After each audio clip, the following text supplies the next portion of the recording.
All right. Hello, everybody, and welcome to the show. It is good to have you all here. Today is Friday, November 24th, 2023. You are now watching Permission to Exist.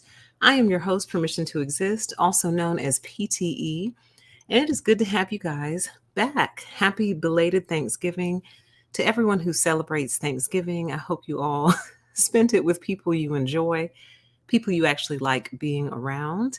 And I hope that you got some really, really good food also. I'm still working on my leftovers, and they are delicious. My favorite time of year. Every year, I think to myself, girl, I don't think you're eating enough. And I mean that. Like, I don't think I'm actually throughout the year eating enough food. I'm serious. Maybe, maybe that's a different topic that we should explore, maybe on my other channel, A Deeper PTE. But every time I eat Thanksgiving food, I'm like, yeah, I don't think you're eating enough food throughout the year. And I don't think you're eating the right foods either, because it's just like it nourishes my bones. And it makes me very, very, very um, happy inside. Can you guys hear me? I see a question mark in the chat. Does that mean no sound? What does that mean? Hopefully you can hear me. But welcome, everyone. Microgreens. Maybe I should try that. I think I need to eat. And I think that Thanksgiving proves that to me every year. Like, girl, you are not getting enough nutrition. Anyway, let me not get too far down that rabbit hole. Maybe we'll do a separate show on it because I think it's interesting. Y'all can't hear? Okay, great. Awesome. Well, welcome. Welcome to the show. It's good to be back. I know it's been a little while, but y'all know how I do. Y'all know I disappear for a couple weeks at a time, then I pop back up. So here I am in the flesh. Want to give a huge shout out to everyone who supports the channel still, even in my extended absences, be that Patreon, Cash App, Super Chatting, or simply liking, commenting, and subscribing to the channel. Every time I do a video or a live stream, I lose subscribers, and it makes me sad. So those of you who have stuck around, thank you. Those of you who will be new subscribers, thank you. I really don't think it's people leaving, though. I think YouTube's algorithm is so busted that it's beyond repair at this point. Like, they would have to dismantle the whole entire thing and rebuild it to fix it. It is so broken that there's no going back. So I don't take it personal, but to those of you who stick around, thanks and welcome. Welcome to the show. So tonight's show is all about disrespect. Disrespect. I think this topic is so important. And I think that we don't explore it enough and we don't discuss it enough. Usually, when you see videos on respect on YouTube, for example, it's all about how to get people to respect you. 10 ways to get people to respect you. Top tips on gaining the respect of your coworkers or gaining the respect of your friends or family or whoever. It's always about teaching you how to get people to respect you, which is fine. I have a completely different view on this, which I will get into a little bit later on in the show. But I don't think we talk enough about disrespect and what that really means, and also how it is the root of narcissistic behavior. So, as always, or as usual, I like to kind of get an official definition. Then I'm going to give you my definition of disrespect. Then we're going to look at the example that I found that I think is going to be really eye-opening for you because it was really eye-opening for me. So much so to the point where I never forgot it. I actually saw this video back in April of this year and I never forgot it. So that's how I know it really impacted me because I remembered it so much longer after I had seen it. So first, let's take a look at the definition of respect. So respect, a relation or reference to a particular thing or situation. So sometimes in legal language, they'll say with respect to the matter, blah, blah, blah, blah, blah, with respect to. An act of giving particular attention, high or special regard, esteem, high or special regard or deference, and concern. So that's the dictionary definition of respect. Pretty generic, pretty standard, doesn't really give you a lot of information. Now, I personally believe that respect is a very complex word and a very complex concept that actually has a lot of different interpretations. So I want to give my version of respect. And I'm not saying that these are wrong. I'm not arguing with the dictionary, but I want to give my version of what I view to be respect. So, in my view of respect, respect is the recognition of the reality or existence of a person, place, or thing, to recognize, to notice, or take heed of. Kind of similar, but slightly different. For me, respect is more about the recognition of something. And we're going to go way deep into this. Okay. So while we're thinking about this, let's think of some examples. So, for example, most people respect the laws of nature. Most people, for example, respect things like height, weight, and speed.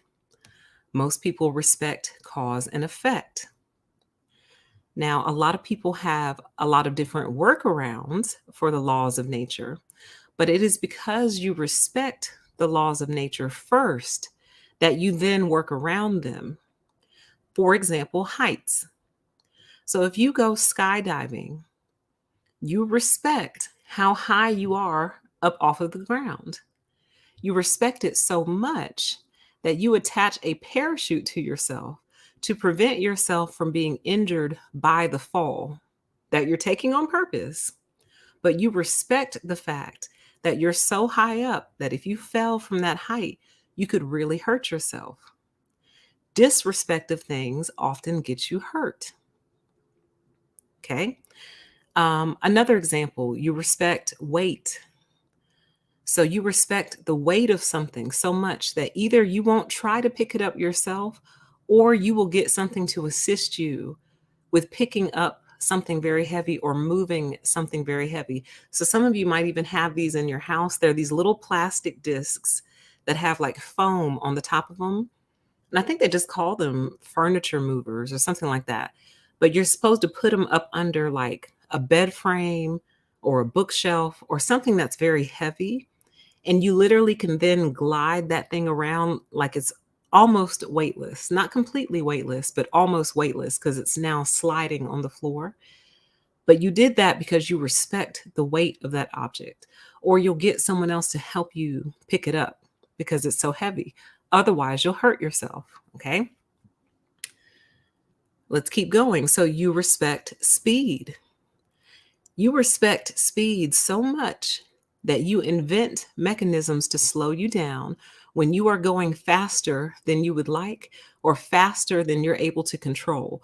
For example, brakes in a car or brakes on a bicycle for those who remember riding bicycles. And I think you pushed backward on the pedal to brake. I don't remember. It's been such a long time since I've ridden a bicycle. But there's mechanisms there to respect the speed that you can potentially go. And a lot of people will wear helmets with respect to the fact that sometimes you're not always able to control all that and you fall. And when you fall, you don't want to hurt yourself, right? So we respect a lot of things and we recognize them for what they are, and we adjust or we face the consequences.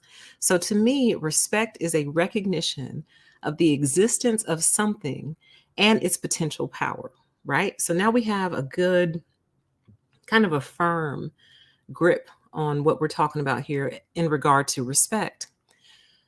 So then tell me, what happens then when something exists but does not necessarily have power?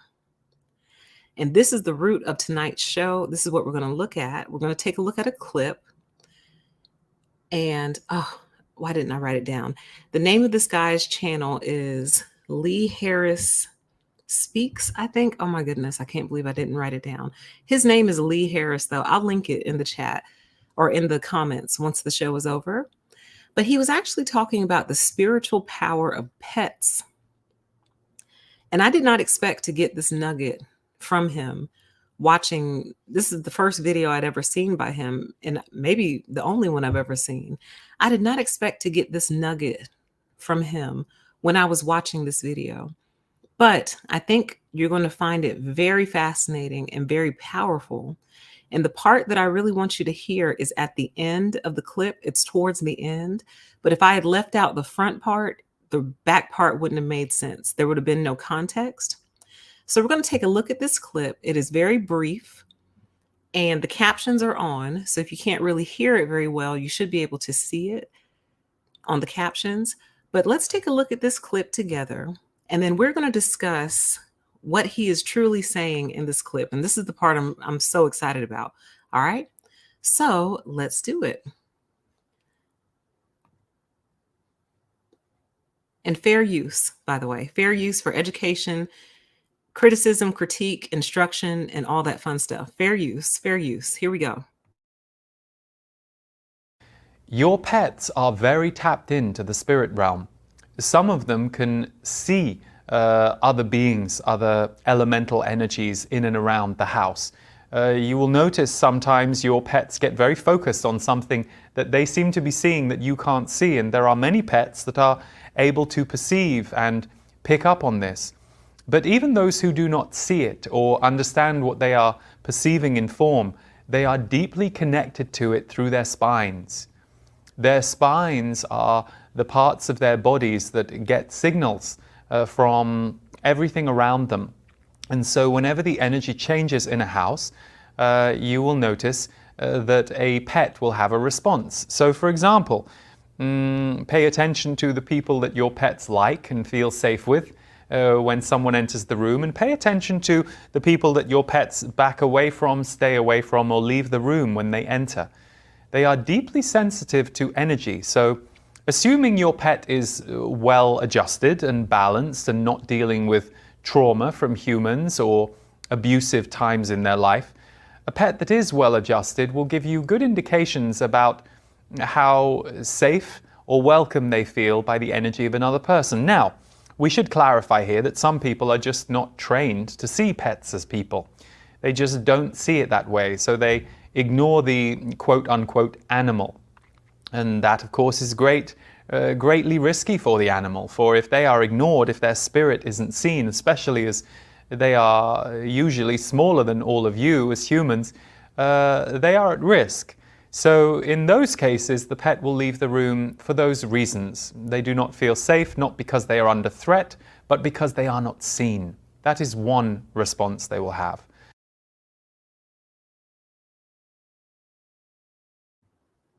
All right. I know that went by somewhat quickly. So I pulled the quote that I really wanted you to see.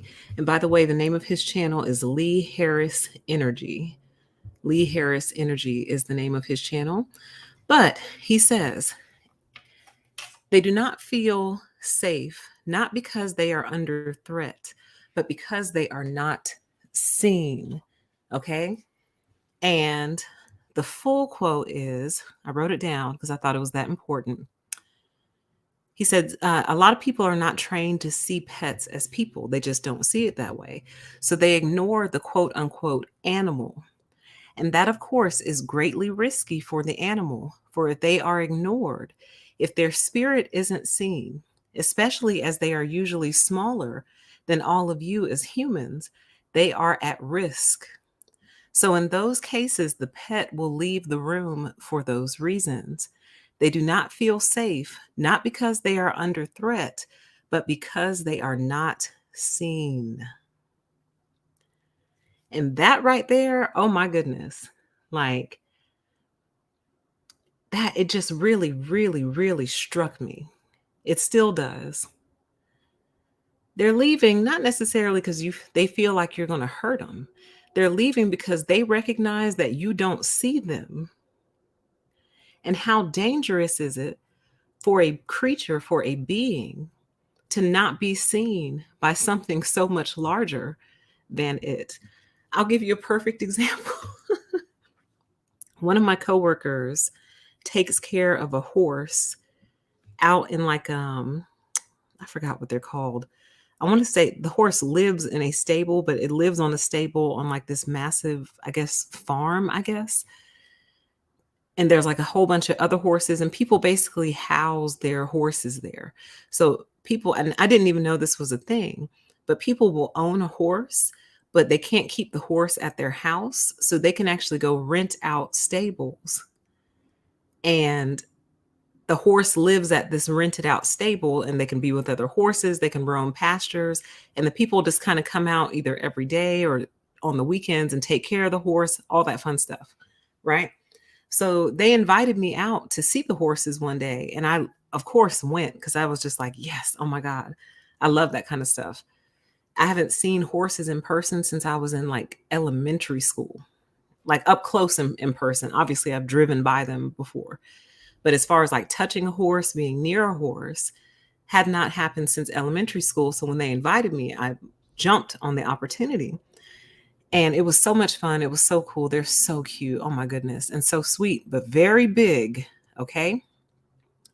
These are very, very big animals. Chat says we should leave any place when we feel unsafe the first time. I agree. And welcome to everyone in the chat. It's good to see you guys. So when I got out to the stables, my coworker told me, he said, you know, I'm trying not to laugh because it's kind of funny. He was like, he's like, I know you wouldn't do this, but don't make any like wild gesticulations. Like, don't throw your arms up in the air. Don't do anything like sudden and all crazy in front of the horse because they are prey animals. And when they feel threatened, they might like run or whatever. So of course I'm like, oh, I'm not doing anything. Like I'm going to stand here like quietly. I'm going to be calm and gentle. I'm not going to do anything you don't tell me to do because I respect how large this animal is and how I could get hurt by it, not on purpose, by on accident, right? But that's not the point I want to make. The point I wanted to make was when he took me to his horse, he said, now as you walk around the horse, you kind of want to keep your hand on them.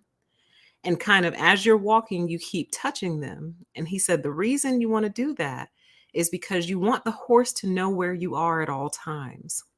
Because they have blind spots, I think, something like that. They're blind, like right in front of them and like right behind them or something like that. He was like, so you don't want to be standing behind the horse and the horse doesn't know that you're there, right? In other words, unseen.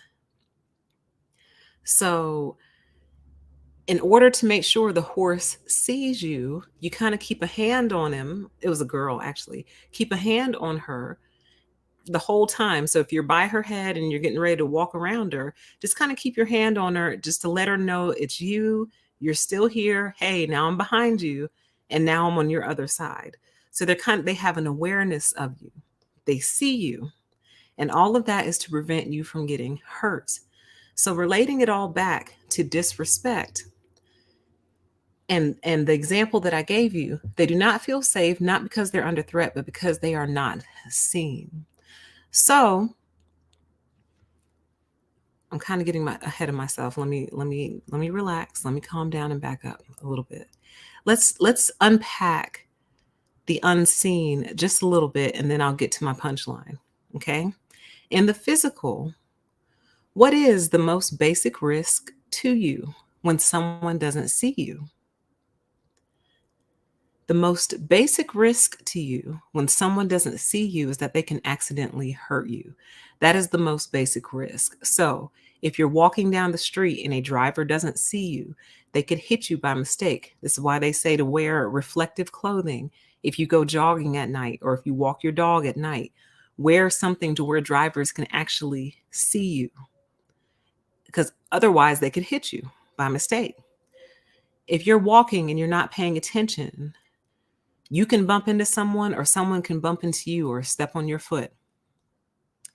If a baby is crawling around on the floor and you don't see them, you could accidentally hurt them or they could accidentally hurt you in the form of you tripping over them. And same for pets as well. Like if you don't have the awareness that there's a tiny being around here somewhere, you could accidentally hurt it or it could accidentally hurt you. And then I want to pose this question to you guys. Have you guys ever come up behind someone and said out loud to them, I'm right behind you? Have y'all ever done that? Either with friends, family, or sometimes even strangers, right? When you recognize that they don't know you're there, you'll say, "Hey, I'm behind you," or "Hey, I'm right behind you," or "Hey," my thing that I say often is, "Hey, I didn't want to scare you." And typically you scare them because they didn't know you were there. But you're doing that to make sure that they know you're there, to make sure that you are seen.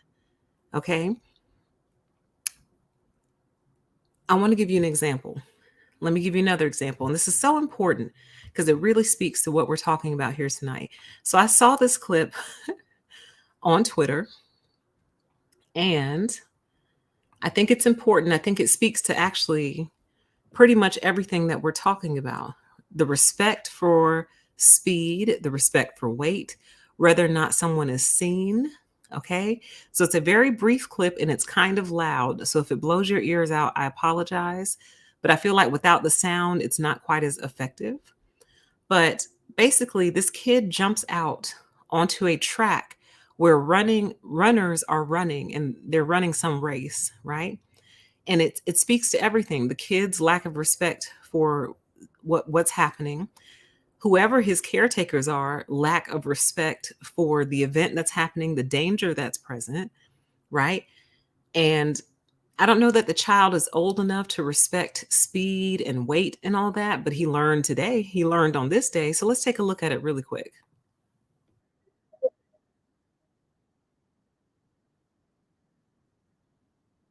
Okay.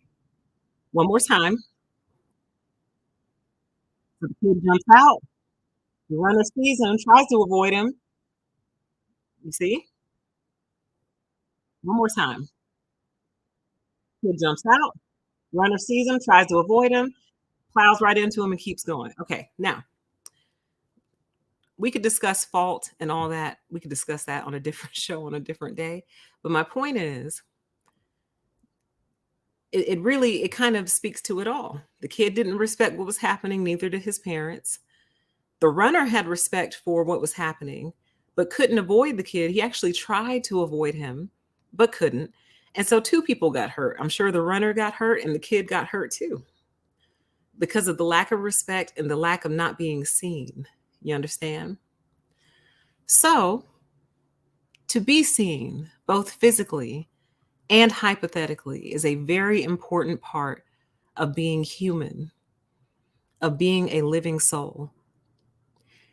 Disrespect, which is the subject of tonight's show, strips a person of being seen and delivers all the consequences that come with not being seen.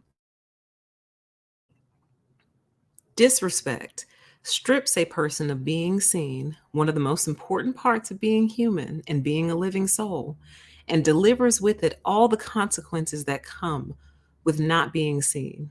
Okay? So let me read some of the comments before I continue. Let me back up just a little bit. Welcome to everyone in the chat. It's good to see you guys again. It says horses give off an immense amount of energy. I instantly feel a calmness. Yeah, they're super sweet, and they were giving kisses, which I thought was just so cute because they have these big old soft lips. Let's see. It says, I'm wary of people who don't see animals as thoughtful, living, and feeling beings. I agree with you 100%. It's scary because, again, if you don't see them, then they already know they're in danger. But then if you don't see them, what else don't you see? And how much convincing does it take to get you to actually see something as a sentient being, right? Let's see. Absolutely. Chat says when you're in someone's blind spot while driving, exactly. They don't see you or you don't see them, whichever is happening. I know often when I'm driving, I'm like, would you please get out of my blind spot? Please. And it happens so much that they started to put sensors on the car's rear view mirrors that light up when there's something over there, just to let you know, hey, something is over here. Be careful. Being seen is so important. Says just like animals can pick up that you are afraid of them and they will attack you. Awareness, they have plenty of sense if you are in tune to the energy or synergies. Chat says that timing was right on time. He got his first lesson in timing. Absolutely. Those parents learned a lesson. Maybe they could also sue. I don't think they'd win that lawsuit because you need to control your kid. If anything, they could sue the venue for not having like gates up or fences up or something. But like, notice the parent didn't even jump out to stop him. Like, where was the parent? Some random lady came running. I don't think that was her son. But everyone learned a lesson that day, did they not? And welcome, Brenda Truth Seeker, new channel member. Welcome. Welcome to I was going to say family. Welcome to the family. Welcome to the club. I need to name you guys. Most people name their members. The existers, I don't know, but welcome. Welcome, Brenda. Thank you for joining. All right. So, on to the main point that I'm trying to make here about disrespect, narcissism, disrespect, all of that. Okay. For me personally, being disrespectful is one of the number one ways a person can get cut out of my life. So if a person ever wants to rid themselves of me or wants me to get rid of them, being disrespectful is one of the easiest ways to do it. And it's not because I'm so special that it's like, oh, you better respect me or else. It's really more so about the fact that we are all special and we are all deserving of respect, every single one of us. So the way I see it is, I'm no more special than you, and you are no more special than me. We are equally special and therefore equally deserving of respect. And it relates to narcissism so well because the narcissist truly believes in their heart, I am more special than you. And all of their behaviors stem out of that behavior. I'm more special than you. So somehow the narcissist has convinced themselves that they are more special and therefore more worthy than anyone else, and that all must bow to him or her, but he or she will never bow to another. So disrespect and disrespectful behavior is one of the roots of narcissism. And I feel like there's a quote, I don't know what religion it comes from, and I can't pull it off the top of my head, but it's something like the human in me sees the human in you, or like the spirit in me recognizes the soul in you. If that sounds familiar to any of you guys, please let me know what I'm trying to think of in the chat. But it's almost like the human in me sees the human in you. The living being in me sees the living being in you. It's like a phrase or like a prayer or something. Is that what namaste means? Hold on, let's see. Let me just look it up. Namaste definition.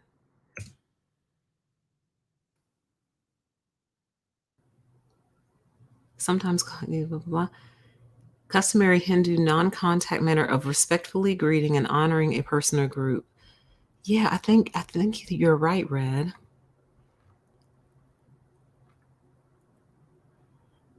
It says it literally means bowing to you or I bow to you. An expression of appreciation and respect towards another person, entity, or deity. I'm pretty sure that's what it is. So thank you. Namaste. Okay, it must be namaste. The soul in me honors the soul in you. Boom. See, I told y'all, listen, I have a perfect memory. I just have trouble recalling. I'm like a computer with no search engine, okay? That has this perfect memory of almost everything I've ever heard. I just can't pull it back up. And that's a problem. Maybe one day I'll find a way to fix it. Okay. Or yeah, I see the divine in you. Exactly. So when someone is disrespectful, they're basically saying, I don't see your soul. I don't see your divinity. You're not like me. We're different in that I'm more special than you. I'm better than you. I'm above you. And therefore, I don't have to treat you with any kind of regard or recognition because we're not the same. You're beneath me. You're smaller than me. And oh man, when I was trying to come up with a thumbnail for this video, I was searching things like dirt on the bottom of the shoe. I was searching for things like trash cans and like someone throwing away a piece of trash because I was trying to illustrate how a narcissist truly regards other people. They regard you like trash, like something you ball up and throw away. They regard you like the dirt on the bottom of their shoe. They regard you as nothing. And therefore, you don't have to respect something that doesn't truly exist. An example I know I've used before in the past is when we use our AI driven assistants like Alexa or Siri. When we use them, oftentimes we're not very respectful towards them.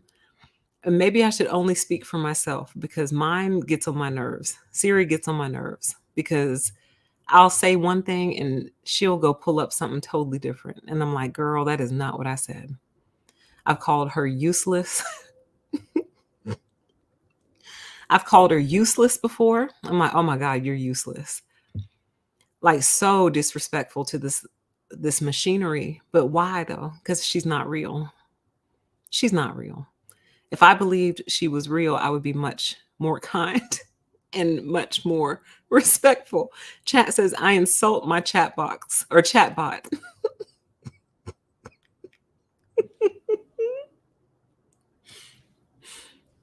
Because they're annoying. Okay. Like, that's not what I said. Calling people I didn't tell her to call.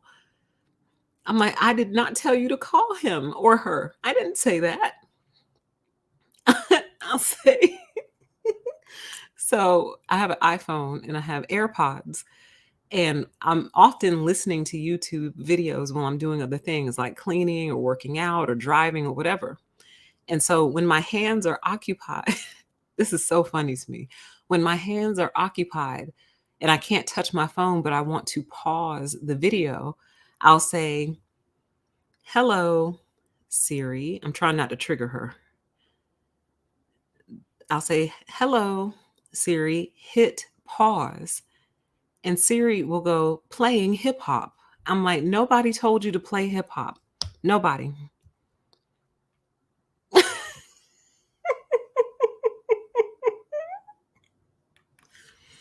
I said hit pause, not hip hop. So I'm very rude.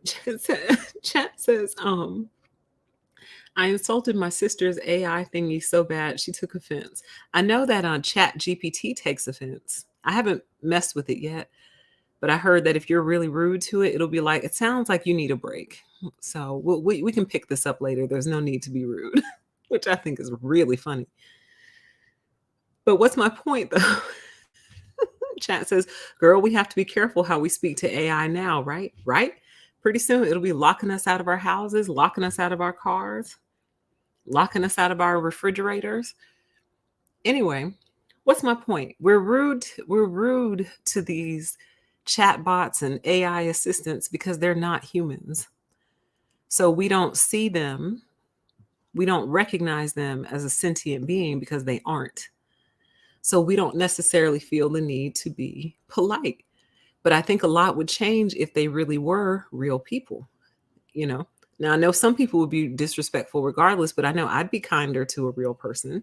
That's why you're rude when you call into a business or something and it's some automated system and it's like, tell me what your issue is. And it's like, well, there's the charge in my account that I don't recognize from 3 days ago. And I'm just trying to figure out what that is because I don't remember making that charge. It sounds like you need to speak to a person. I'm like, yes, dummy. I needed to speak to a person from minute one, day one. Why are you taking me through all these loops and hoops when you know you can't help me? And then I'm nice to the person who picks up. So anyway, my point is we're rude to these things because they're not real. A narcissist is rude to other people in the same way because they do not view those other people as real. They don't view them as sentient beings, as something that has the same things that they do, like thoughts, feelings, emotions, reactions.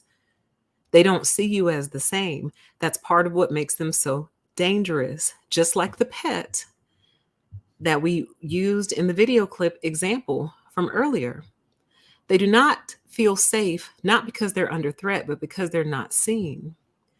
So you're not necessarily under threat with a narcissist. Oftentimes you are, but not necessarily. The greatest danger comes in the fact that this person does not see you. They they don't see you. Wouldn't that be something? Chat says Siri will be like, "Oh, really? Okay, I got you." B word. What if they made like a ghetto Siri? I think that would be so funny. Oh my God, I think that would be so funny. Or like a ghetto GPS. That as soon as you catch an attitude with it, it catches an attitude with you right back. Now that I'll tune in for. But anyway, you're in danger with the narc because the narc doesn't see you. And you have to think about all the different ways that that plays out in your experience with a narcissist. Most of your problems stem from the fact that they don't see you. That's kind of what my whole channel name means. There's lots of different interpretations of it, but that's kind of what permission to exist means. Permission to be seen and heard and recognized as a living being in a sentient soul. You cannot treat me like I don't exist, because I do. Otherwise, I am a ghost. Now that goes way deep. It might be worth exploring on my other channel, A Deeper PTE. Check it out if you haven't. But if you don't see me as real, then what do you see me as? So it's dangerous. It's dangerous because then it kind of makes it to where you can do anything to me. If you don't regard me as real, you can do anything to me. And they often do they not? They often do anything to you because they don't see you as real. Like one of the greatest, if we had the ability to curse people, which some people say we do, one of the greatest curses you could ever put on a narcissist's head is to have them experience them through your eyes. Like have the narc experience themselves through your eyes. It would be one of the worst things you could ever do to them. They would probably unalive themselves if they had to experience themselves through the eyes of another. It would be one of the worst things you could ever do to them. So for that reason, and I think I did a video on this, I just would have to look it up. For that reason, this is why I personally refuse to teach people how to treat me or demand respect from other people. I refuse. I absolutely refuse. And that is one of my most hated cliches of all time. Well, we teach people how to treat us. We teach people how to treat us. So if someone's being disrespectful, you've taught them that you could be disrespected. We teach people how to treat us. And I'm like, no. People choose to treat you how they treat you. They choose it. It's a choice. Because I've met people with no self-respect or low self-respect, and I still treat them with respect because it's just what I believe in. Just because you don't respect yourself doesn't give me the green light or a free pass to start disrespecting you. It just doesn't. And I hope that maybe in me treating you with respect, perhaps you'll start to recognize your own worth and your own dignity and right to be treated respectfully. Hopefully you'll start to recognize it. Because I'm going to treat you worthy as if you're a worthy human being, even if you don't see it in yourself. For example, often when I start new jobs, haven't started a new job in a while, but I'll get there and I'll recognize how poorly the employees are being treated. And I can't believe it. And I'm like, you guys aren't going to stand up for yourselves. You're not going to speak up. You're not going to do anything. You're just going to sit here and let this happen. And they're like, it's fine. It's just the way that it is. It is what it is. Blah, blah, blah, blah, blah. So do you think then I start disrespecting them too, just because that's what they're used to? No, like I try to make them recognize that they don't have to be treated that way, that that's not okay, that however they're being treated is not okay. So that's just one example. But this whole teach people how to treat you thing, that means then that if you don't have boundaries or don't stand up for yourself or don't speak up for yourself, then what? You have the right to be bullied. You have the right to be disrespected. You have the right to be treated like trash because you didn't teach them how to treat you. I think that's more of an indictment on their character than it is yours. Because to me, it just basically is giving permission for predatory behavior, predatory or abusive behavior. Like, well, you didn't teach me how to treat you, so I just decided to treat you like trash. Well, you didn't make me respect you, so I just disrespect you because you didn't make me respect you. Nah, mm-mm. Only people who have a criminal mindset adopt that mentality. Only people with a criminal mindset adopt the mentality of, well, you didn't force me to respect you, so I'm not going to. Because think about it like this also. If I have to teach you how to treat me, that means that disrespect is actually your first choice. Yes, it's victim blaming. It's the victim's fault that they were harmed. Absolutely. It's victim blaming. So if I have to teach you how to treat me, that means that your default, your first choice is disrespect. And it's up to me. It's making me laugh because it's absurd. It's up to me to force you to act right, basically. I have to force you into good behavior. I have to essentially manipulate you to treat me right.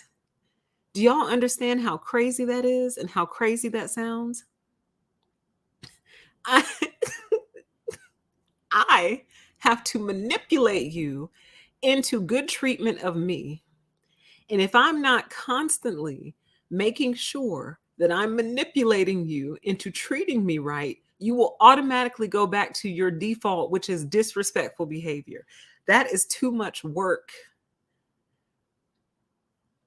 That is way too much work.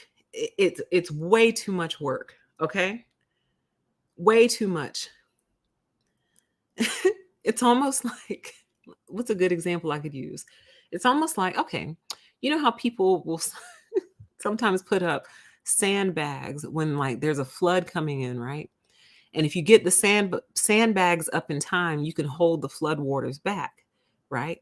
So the flood waters would be you and your disrespectful behavior. The sandbags is me teaching you how to treat me, which is me basically saying, you will not flood this property. I'm not going to let you flood this property. So I'm going to put these sandbags up. Okay, great. Now, what happens over time? Sometimes people have to replace sandbags because either they wash out, they bust, or the flood waters keep rising. So as your disrespect is rising, I'm having to continuously put out sandbags, more and more and more sandbags to hold back your flood waters of disrespect. And if I'm not careful, if I let up for 1 second, all it takes is just a little breach in that dam for the water to come rushing in. Now I'm scrambling, trying to get more sandbags to plug that hole.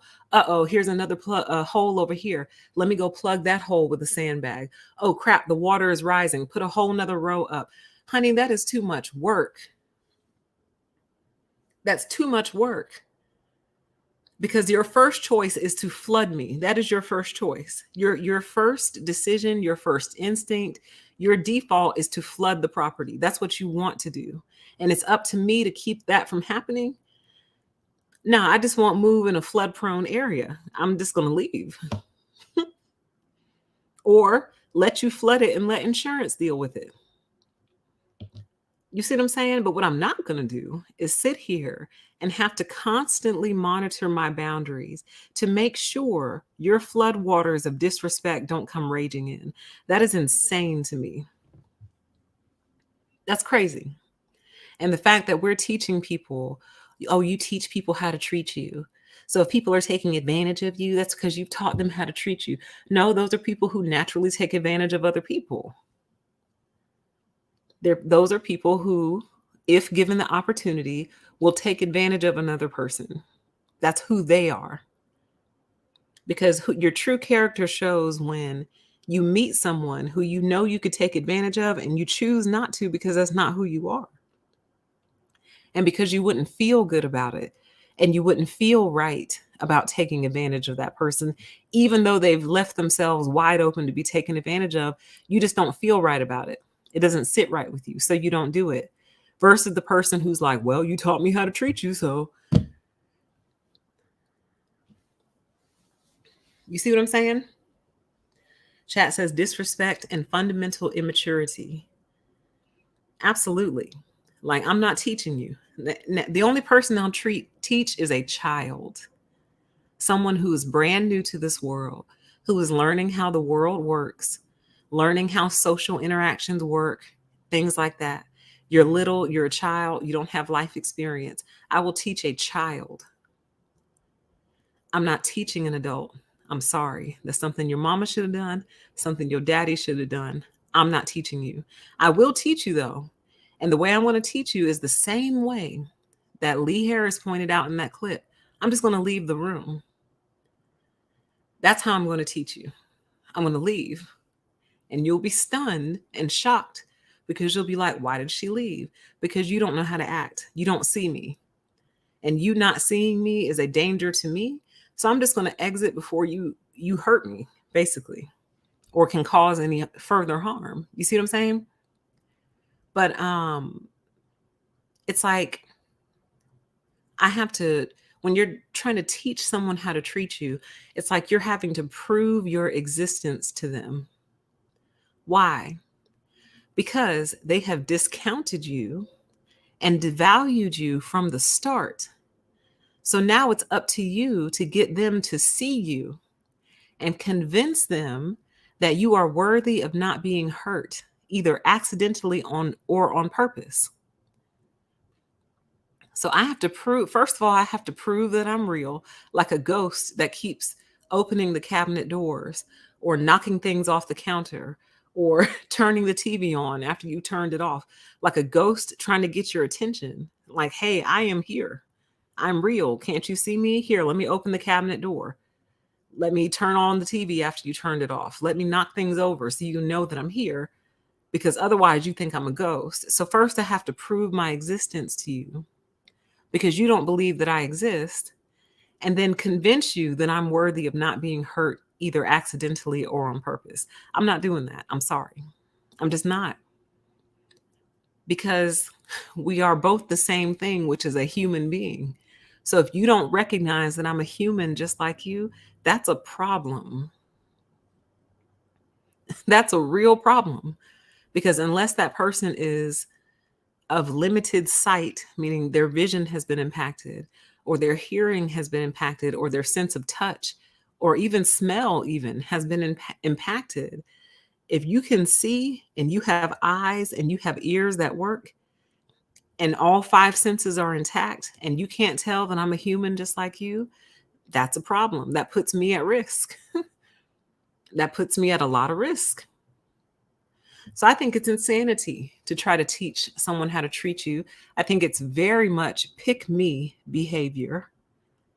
And I think it actually validates the disrespectful narcissist by confirming to them that you are, in fact, beneath them and have to prove yourself to them. It's just not something I'm going to do. I'm sorry. It's not something I'm going to do. By me engaging in that type of behavior, it's confirming to them, oh, they see it too. They recognize that they're beneath me and that they have to prove themselves worthy of my respect. So I am in fact above them, and they are in fact below me. And I am okay with that, and they have to work hard to prove that they're worthy of my respect. Mm-mm. I'm not doing that. I'm sorry. I'm not. And just like the pet at the start of the video, I'll simply leave the room. I'm not going to fight to be recognized as a sentient being just like you are. I'm just not. Ooh, chat says PTE, I don't blame you. We shouldn't participate in our own abuse. We really shouldn't. So these people who are telling you, oh, you teach people how to treat you, they are gaslighting you. They're gaslighting you because they're excusing the person who is disrespectful or abusive or whatever. They're excusing their behavior and putting it all on you, saying, well, it's your fault. It's your fault that they treat you that way. It's your fault. So you fix it and then they'll act right. Nah, I'm good. So I want to give a practical example that I've often used in the past. And I use it often because I think it's one of the most clear ways that disrespect is illustrated. And this is just one way, but it's the interrupting and cutting people off when they're speaking.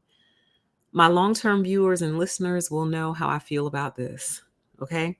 But let's talk about it. Why is this behavior disrespectful? And actually, I think it's one of the biggest ways disrespect is demonstrated. It's disrespectful because it's basically saying what you have to say is not important, nor is you communicating your complete and full thoughts. It's not important. But I, as a human being, know how important it is to be heard. But because I don't respect you as a human being, I am removing that importance from you. So, in other words, we as humans know how important communication and expression is. And when you take that from someone, especially on a consistent and regular basis, you're basically saying that one of the most important things about you is not important at all. I don't need to hear you, don't want to hear it, don't need to hear your complete thought. And I'm just going to talk over you now. I want to speak over you because my thoughts are more important than yours. And no circling back either. No, I'm sorry, you were speaking. What were you saying? Nothing like that. They just take off and run with it. Okay. So, and here's the other part I think people don't think about. It's also disrespectful because the person knows that they're doing it because they can hear. They can actually hear. So, unless they are deaf or hard of hearing or have some kind of hearing difficulties, they can hear you. They heard you, but they disregard it as if they didn't. That is disrespectful. Because why? They know that they can hear, so they know that you can hear too. So we have that in common. So I know you heard me, but instead you act like you didn't and you just wash right over the top of it and brush it off and take off with your own little narrative or agenda or whatever, monologue usually. They can hear you. It is different if you are dealing with someone who cannot hear, right? How many times have y'all tuned into like two people talking on Zoom or like doing a podcast or something, and one person is talking and then the other one talks over them, and at some point during the show they realize that either one person can't hear the other person or that there's a delay in the connection. And the reason that that other person was talking over the other one or not responding is because they couldn't hear them, you see? So it makes a difference. So especially when you're in person and you know this person doesn't have hearing difficulties, you heard them. You know that as humans, we can hear, right? I know you heard me, but you're acting like you didn't. So again, a ghost. They treat you like you're a ghost almost. And that's disrespectful because you're not a ghost. You're real, right?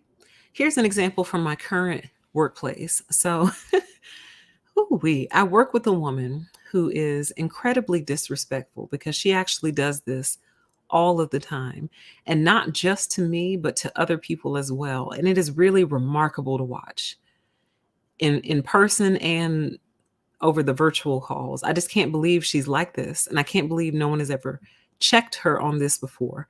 I checked her recently. I'll tell you about it in a second. But so basically what will happen is someone will be talking and she'll just literally start talking in the middle of their sentence, right? And doesn't go back to let them finish, or what were you saying, or none of that. Just literally starts talking before they're done speaking. And she's done it to me many times. She does it to other people also. And it happens so much to the point where I often wonder, is she hard of hearing? Because it's so bad that I almost want to pull her to the side and say, have you had your hearing checked lately? Like literally from a compassionate place. Well, it used to be from a compassionate place until I realized she does it in person too. But prior to that, from a truly compassionate place, I've wanted to pull her to the side and say, have you had your hearing checked recently? When she says, no, why? I'll say, because it often seems like you don't hear people when they're talking. So, like, part of my job is teaching people how to use this software that we use at my job. And it is a ridiculously complicated software that you can't pick up on your own. You really have to have someone else walk you through it. So when people contact us and they're confused, I, as a human being first, but as a teacher second, recognize that when someone is trying to learn something and they're trying to understand something, sometimes they need to talk it out. As they're asking their question, they're talking it out loud because they're trying to work it out in their brain, right? So I'll be sitting silently while they kind of set up their scenario and they're talking it out. And before they can even finish their sentence, she just jumps in. I'm trying so hard not to use her name because I use it so much at work. Let me see, what's a good substitute name? I need a random name and not one of you guys' name, because often I'll use a random name and it's one of y'all's names. We'll call her Shirley. Boom. I don't think I have any Shirleys in the chat. I want to say, Shirley, can you please let them finish what they're saying? They're almost there. Like sometimes when they're working it out, I can hear that they're actually almost to their answer. And it is very powerful when you're teaching someone how to do something to sometimes let them lead themselves there. Like sometimes they answer their own question because the brain is very complex. The brain is firing off like memory, what they've learned, what they've experienced, all kinds of things. So I'm sorry, Shirley, that it's taking them so long to finish their sentence, but just let it, they are almost there. And she'll cut them off right in the middle.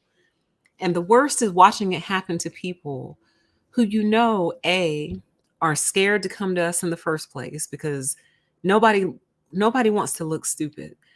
And it's not that they look stupid, but some of them feel like they should know this by now. But again, this software is so complicated, y'all, that it takes a long time to learn.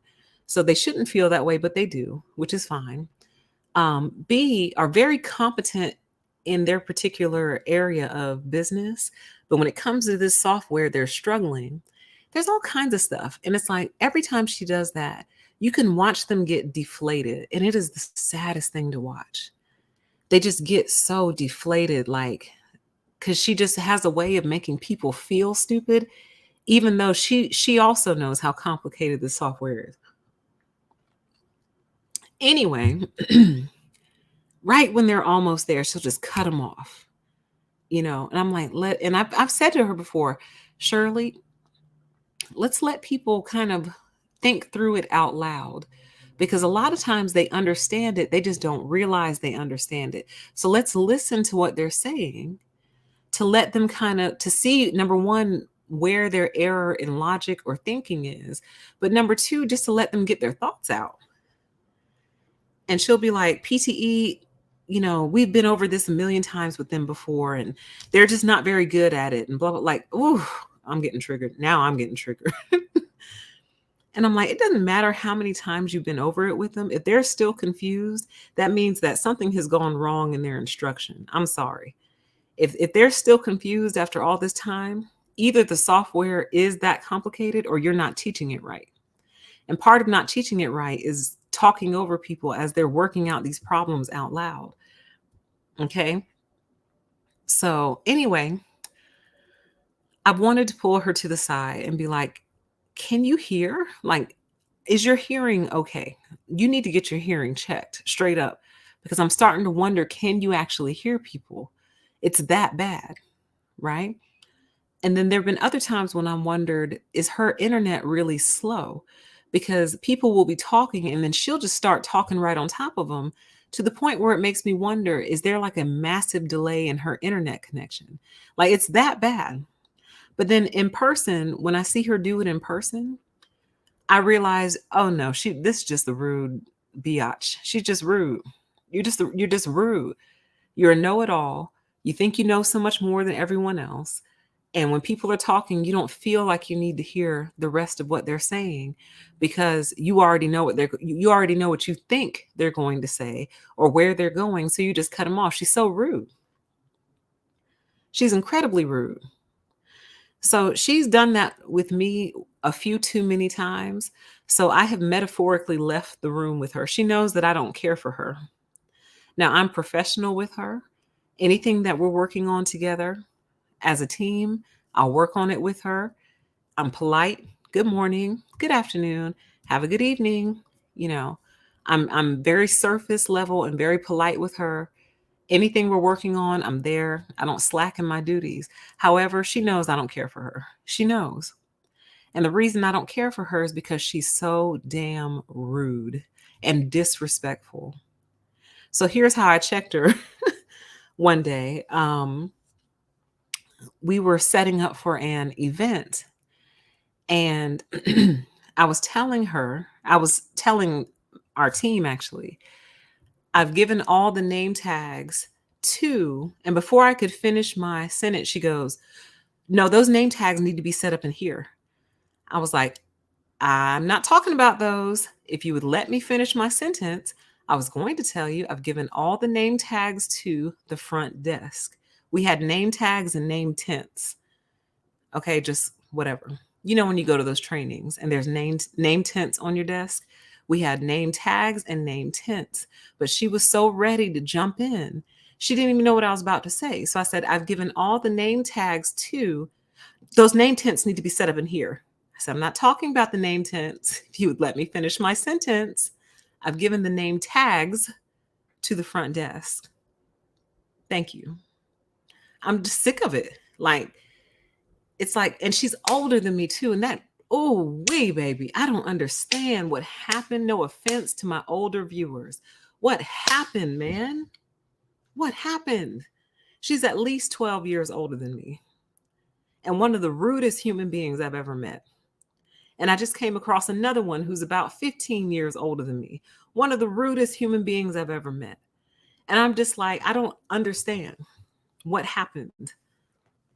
What went wrong generationally in the raising? What happened? Because this is supposed to be the generation that's closest to the old school. You see what I'm saying? So, what went so wrong there that is creating all these disrespectful, rude human beings? But anyway, she's one of the rudest, most disrespectful people I've ever met. So, I have metaphorically left the room with her. I have metaphorically left the room. And there's really no there's really no hope for my return because I've seen who she is at a core level, because that's also what I kind of like to do, and it's kind of my philosophy.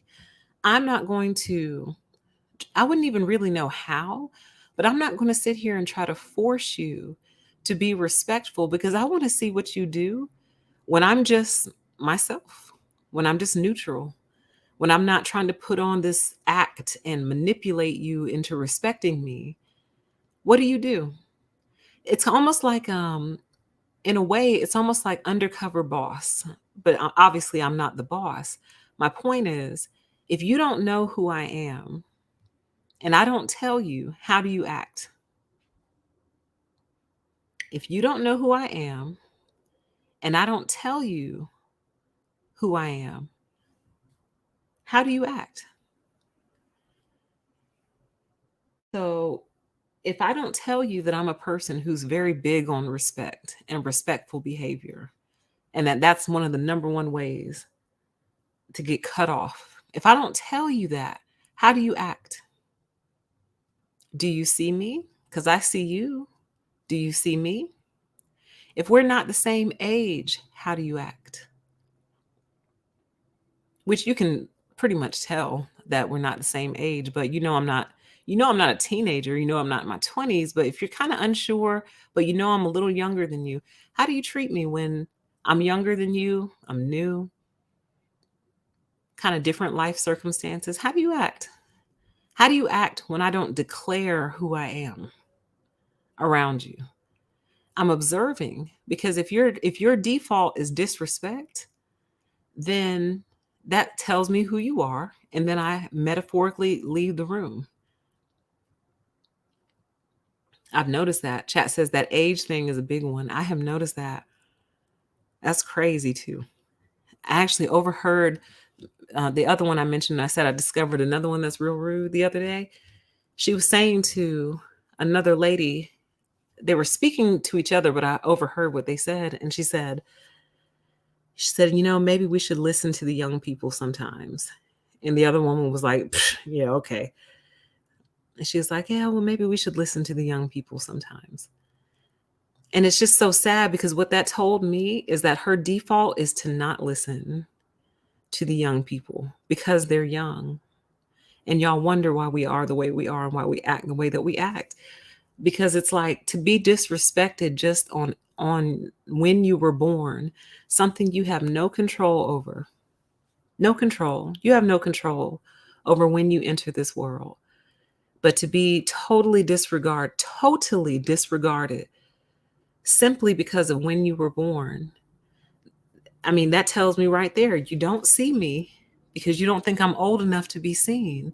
So I'm going to leave the room, because you not seeing me is very dangerous, because I see you. And actually, going back to the first lady I was talking about, the one who I said I think her hearing needs to be checked, and I still do, actually, to be quite honest with you. She told me one day that she was talking to her best friend, and her best friend said to her, come on. Wait, how did it? Hold on. I want to make sure I tell you the story right. Hold on. Blah, blah, blah. She and her best friend were talking about their children who are grown now. Their children are in their 20s now. And that something happened to where her child told her something and she didn't listen. And what the kid told her was going to happen actually happened. So she and her best friend were talking about it. And she said to her best friend, I mean, but come on, do you ever listen to your kids? And her best friend was like, no. And it stunned me, y'all. I was like, wow. I was like, I bet her kids hate her. I bet you her kids hate her. Boy, I will put all my money on her kids can't stand her, because I can't stand her. I can't stand her. Just off the interactions we have just at work.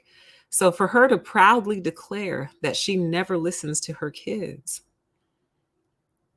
basically because they are her kids and because they're younger than her. So she doesn't listen to them, but what her kid had told her actually came true. It actually came to pass.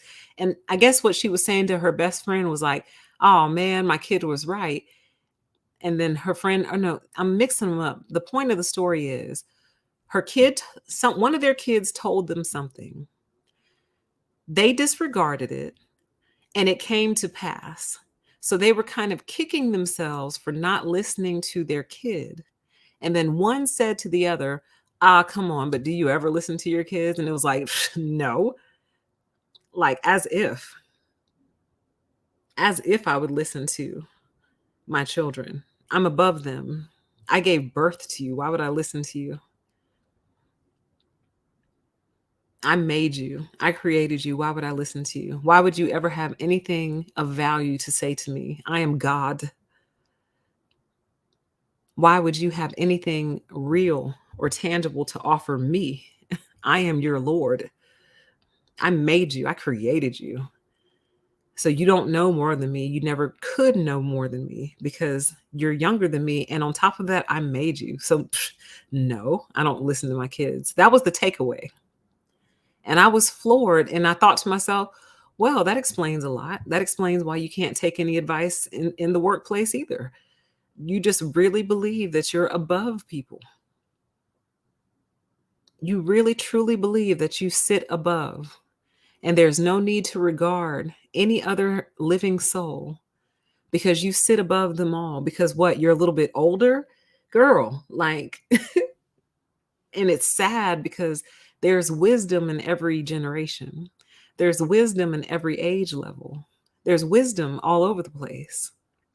And if you refuse to hear it because someone is not your same age or older, well, then you're missing out on a lot of wisdom. And it shows, honey. It shows. The lack of wisdom shows. It shows. Like, that's probably one of the greatest sources of stress in my current role, trying to get people who think they know it all to wake up to the fact that there's actually more out here in the world that would benefit not only them, but everyone around them and the people that we're trying to serve in our business. Like, we can actually be better than this, but they think they already know better. And as a result, I don't know this to be fact, but personally, I believe my company is going under. I think they're folding very slowly and they don't want to tell anybody, but it's because they have so many hard headed people working there who've been working there, some of them for decades. I work with some people who've been working for the company longer than I've been alive. And that's mind blowing all by itself. But they've been working for the company longer than I've actually been on planet Earth. So you can't tell them anything. You can't tell them anything. You cannot suggest anything to them. Some of them have been working there longer than I've been alive. Others have been working there since I was basically a baby, like 3 years old, which is, again, stunning. And it really kind of messes with your mind. It's like, wow, that is a long time to be working in one place. But anyway, so when you show up, even though you're well into adulthood, they don't take you seriously because they've literally been working there either longer than you've been alive or since you were a toddler. So they don't think there's anything to learn from you. That's the way this one is that I'm telling you about.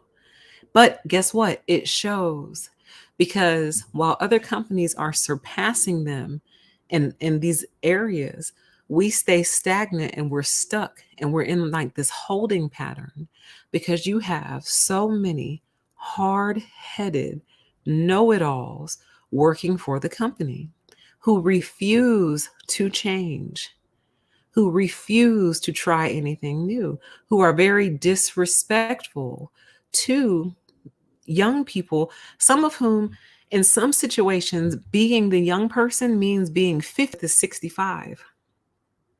So to a 65-year-old, a 50-year-old might be young. You see what I'm saying? But to them, hey, you're a noob, you're a newbie, you're young.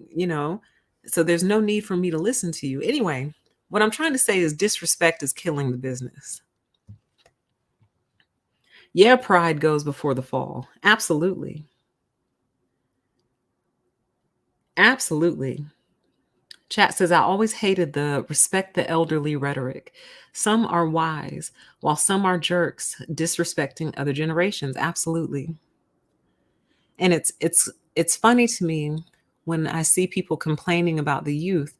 Yeah, the youth are wild and out of control, but I wonder who they learned it from. Because here's another thought that I was having as I was putting together this show. Often when I find myself in a disrespectful situation, like I'm being disrespected, it all depends on what's at stake. If the stakes are very low, I just roll it off the back and metaphorically leave the room. I'm like, whatever. You just rude and disrespectful. You weren't raised right. Whatever. I don't think twice about it. But if the stakes are kind of high, then I'll kind of fight to be heard, right? And the thought that I kept having was, why do I have to yell for my voice to be heard? Why do I have to yell? Why do I have to display aggravation to finally be heard? Why do I have to display annoyance to finally be heard? Why do I have to display anger to finally be heard? Why? And think about it. It's like if I cannot simply use words with you, if I can't speak to you either verbally or written and be heard, and if the stakes are high, I'm going to push. And the only way you actually ever notice that I'm speaking is if I'm annoyed, angry. What was the other A? I said agitated. No, I said annoyed, angry, and there was another A. I forgot it. Dang, that was good too. I'll just use the two I can remember. Why is it when I finally become annoyed, aggravated, or angry, you finally listen? That's what gets your attention. When I yell, you finally listen. I have to scream at you to get your attention. I shouldn't have to. I shouldn't. Was it aggravated, annoyed, aggravated, or angry? Why do I have to pull on one of the three A's to finally get your attention? Why do I have to raise my voice to be heard? Why? Why? Because it always works. It always works. But I don't want to actually have to use those things to get your attention. I shouldn't have to. That's insane to me. That tells me something is wrong with you. If I have to either display aggravation, display annoyance, or display anger or yell, now you're listening. Which shows just how deeply they disrespect you. Because there's other people who, if they speak, they don't have to yell. They don't have to be annoyed, aggravated, or angry to get their attention. They just listen. So why can't I be given that same respect? You see what I'm saying? So, chat says because they wanted to disrespect you as long as possible. Absolutely. And I think also they're trying to see, does she even notice that I'm disrespecting her? Absolutely, I notice. But I choose not to give them the satisfaction of recognizing their bad behavior. Now, some would say, well, PTE, that's your problem. You need to check that bad behavior the first time that they demonstrate it. And I'm like, nah, because I actually like to see how far you're going to go with it, because that tells me who I'm actually dealing with. That tells me who I'm dealing with. How far are you willing to take this thing? Because I see it. But I want to pretend like I didn't, because I want to see just how disrespectful you can get. How little do you actually think of me? It's like a measuring stick for me. It's like a meter. I'm like, oh, this is a disrespectful one, A. Well, let's see how far they're willing to go with it. Let's see. Chat says, and it allows for me to consider a lawsuit. Absolutely. It allows me to develop this here documentation. I'm telling you, playing dumb is one of the most valuable skill sets that you could ever have. It's like, oh, I see that little disrespect, honey. I'm just choosing to ignore it because currently you're behaving like a child. And I'm going to ignore your toddler behavior, but I also want to see how far you're willing to go with it. You see? But anyway, why do I have to yell? Why do I have to get angry, annoyed, aggravated in order to be heard? So, anyway, yeah, chat says if you tell them in the beginning, they will gaslight you and pretend they didn't mean it, that you misunderstood. Absolutely. Boy, I had to check one the other day. And let me tell you, it feels unnatural and unusual. But the reason that I checked this one in particular is because I thought she and I had a good relationship, right? That had been we'd been kind of building it over months. I wouldn't necessarily say a friend. I think friend is a very heavy word and should only be assigned to the appropriate people, but we had a really good working relationship, right? Then some things happened. It's such a long story. I won't bore you with it. But she started catching an attitude with me, even though it wasn't my fault. And it was a very visible attitude. It was very felt. It was very obvious. And I thought to myself, oh, no, ma'am, we're not doing this. So I actually confronted her, something I rarely do, rarely do. And when I confronted her, when I tell y'all that narcissistic mask slipped off, I couldn't believe it. And the most shocking thing to me was, I was like, PTE, how did you miss this? How did you miss this? How did you miss this one? This one flew under your radar. How? And I think the only way that I missed it was because she and I don't really work together. We only kind of work together. Like, our work doesn't really overlap like that. It only overlapped in this one situation. It was the first time I really had to work with her, like on a project of some kind. But other than that, we really don't we work together, but not together. So I really didn't get to see her in different situations. It was always very casual, but still very cordial. Like, we talked, and I thought we were developing a very nice co-working type friendship that was going to build over time. But when I saw how quickly and easily she caught an attitude with me and started treating me like the dirt on the bottom of her shoe, acting like she didn't know me, it was shocking to me. So I pulled her to the side and I said, what is wrong with you? And she was like, what do you mean? I was like, you're being very cold, very short. I can tell you're upset. I was like, what's wrong? What's the problem? Her response to me was, oh, I think you've just never really seen me when I'm being professional. I said, I've seen you be professional before. She was like, well, this is different because, this project has my name on it and my name is on the line. And I said, well, my name is on the line too. I was like, what would make you think I wouldn't be working towards success? I was like, both of our names are on the line. What do you mean? And she was like, well, if I'm coming across really, in a way that is upsetting to you, then that wasn't my intention. And I apologize. I think you just never seen me be professional before. So I wanted to say to her, well, girl, then maybe you need to start acting professional more often because, wow, like you'll turn on me like that because you're under stress when I'm actually trying to help you. I'm the one trying to help you make this thing successful. And because you think something is going wrong because of me, you're taking it out on me instead of talking to me. I was like, I thought we were closer than that. I was like, I almost said friends, but I just couldn't bring myself to say it because to me, a friend wouldn't behave the way she was behaving. I was like, I thought we had a better relationship than that, is what I said. And she goes, oh, we do. She was like, again, I apologize if you feel like I've, been rude or whatever, but this is just my professional hat. You've just never seen my professional hat before. And I said, well, professional doesn't mean being rude, mean, and nasty to somebody. Professional is just that, professional. You can be professional and polite. You don't have to be mean. I couldn't even believe the words that were coming out of my mouth. But I told y'all I ain't been right since my dog died. So I'm not shocked. I just couldn't believe it. I was like, wow, PCE, you were really confronting her. But I was confronting her because it's like I felt betrayed in a way.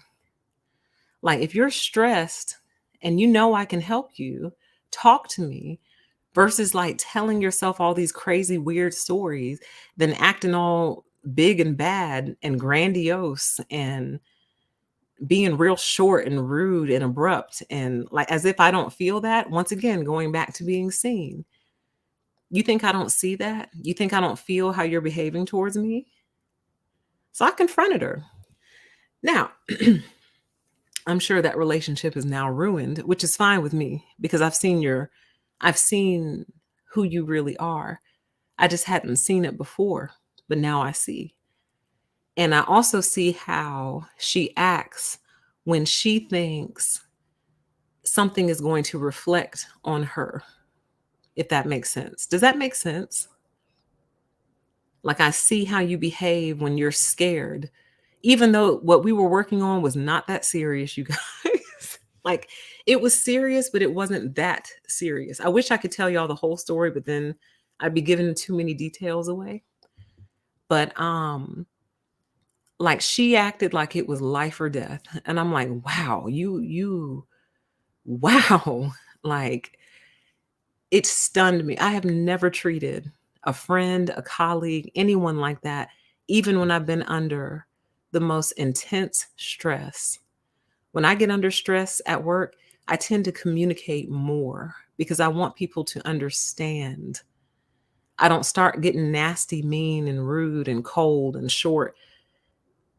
Like, I've never behaved that way with someone before. I couldn't believe she was behaving that way with me. And there's so much more to it. Oh, one day, maybe 5 or 10 years from now, I'll tell y'all the story when it's not relevant anymore. There's so many other layers going on, honey. Ooh, it's a mess, honey. It's a mess. But anyway, chat says her reputation is blown out of proportion in her head, and nobody knows who she is anyway, and they don't. And actually, that is part of it. Believe it or not, when I was talking about the layers to this situation, that is part of it. Because, honey, her reputation isn't as good as she thinks it is. I'll put it that way. It's not as good as she thinks it is in these streets, in the corporate streets. And nobody knows who she is anyway. God, I wish you knew how right you were. Mm. There are so many layers to this thing. I can't even. Oof. Ooh. One day, one day, one day, I'll tell y'all the full story because it's a mess. It makes me want to write a book, write a movie, because honey, it's a movie. But she took it out on me, and I threw it right back in her face. Like, don't. I said, don't treat me like that. I was like, don't do me like that. I'm like, come on, we're better than that. Like, anyway. So I called her out. Don't be disrespectful. Don't do that. Like, and once again, another one older than me. I think she's like 15 years older than me, something like that. But we were cool though. At least I thought we were. But I'm starting to suspect it was a situation where she was just trying to get close to me to like, what am I trying to say? Almost like a spy almost. Almost like oh God, it's so complicated. I can't explain it. Basically, what I'm trying to say is I don't think she was ever actually interested in me, the person. I think she was just trying to kind of get in my inner world, if you will, because I really do kind of keep to myself at work. I don't go out seeking friendships. I'm very polite, very friendly to everyone I come across, everyone. But I'm still very much to myself. I'm very private, like a mole. Yeah. The chat says representation in her head, delusional. I'm like, girl, if this event had not gone the way you wanted it to, it would not have been the end of the world. It really wouldn't have been. But the thing is, I was actually trying to set her up for success. And the issue was, to get there, it was going to require her to take some action. And she didn't want to. And that's kind of what started the fallout. I was like, okay, you need X, Y, and Z. To get to X, Y, and Z, here's what you have to do. She didn't want to do it. She wanted it to just happen. And I'm like, it can't just happen. You have to do these things. And she got mad at me for telling her the truth, basically.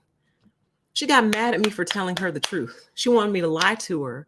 And if I had lied to her and been like, oh, yeah, it's fine, the chances of disaster happening were 50-50. God, you know what? Maybe I'll tell the members the story one day because I need to get it out of my system. I really do. But basically, me telling her the truth was trying to set her up for 100% success. If I had lied to her, I was setting her up for 50-50 success. There was a 50% chance it was going to be fine and a 50% chance it was going to fail completely. And I told her that, like a real friend would, like someone who really cares would tell you the truth. And I did. And she didn't like that. She wanted me to lie to her, put her out there with that 50% chance of it failing. It's complicated. One day I'll tell y'all the story. Anyway, I'm pretty sure I've damaged that relationship. I don't care though. She learned that day. Let's see. It says now you can shine without her. Boy, I wish y'all knew. Like y'all don't even realize how accurate you are and how like spot on you are right now. Chat says, next time you should lie to her and just let her have her ultimate success. I should. Next time I should just send her out there and hope for the best. Good luck, girl. But instead, I tried to set you up for success and you didn't like what I was telling you. It's almost like if you consult a consultant and the consultant tells you something that you don't want to hear, but it's the truth though. Like you call somebody out to fix your roof and you're like, hey, can you fix those shingles? And they're like, yeah, I can fix those shingles, but your whole roof needs to be replaced. And you're like, get out of my face. You just want money. You just want to replace the whole roof so you can get money. It's like, no, here are the pictures. Here are my measurements. Here are the code standards or whatever. Your roof is out of code. So yeah, I can fix those shingles for you, but you actually need a whole roof. It's like, get out of my house. And then you call another consultant and they tell you the same thing. And you're mad. Instead of you being mad at the fact that your roof is falling apart, you're mad at the consultants who are telling you your roof is falling apart. Oh, I wish y'all knew how close you were. Oh my God. It says she doesn't trust you because she may see you as a threat, which is why she has skepticism. I wish y'all knew how spot on you were. I wish you knew. Oh my goodness. It's so sad too, but at the same time, it's not. I'm kind of glad it happened because her mask slipped and I would not have detected her. She would have gone right up under my radar like she already was going up under my radar. So I'm actually kind of glad that this happened because I got to see the real her in action. But it's still sad because I thought I had me a little friend at work and I didn't. But oh well, lesson learned. So anyway, it's been enjoyable, you guys. I hope you got something out of this. I know we kind of went left field towards the end, but I do feel like it was all relevant in terms of this conversation about disrespect. The big takeaway is that the reason you don't feel safe around disrespectful people is not necessarily because you're under threat. It's because they do not see you. And there are a lot of dangers to not being seen, both physically and theoretically.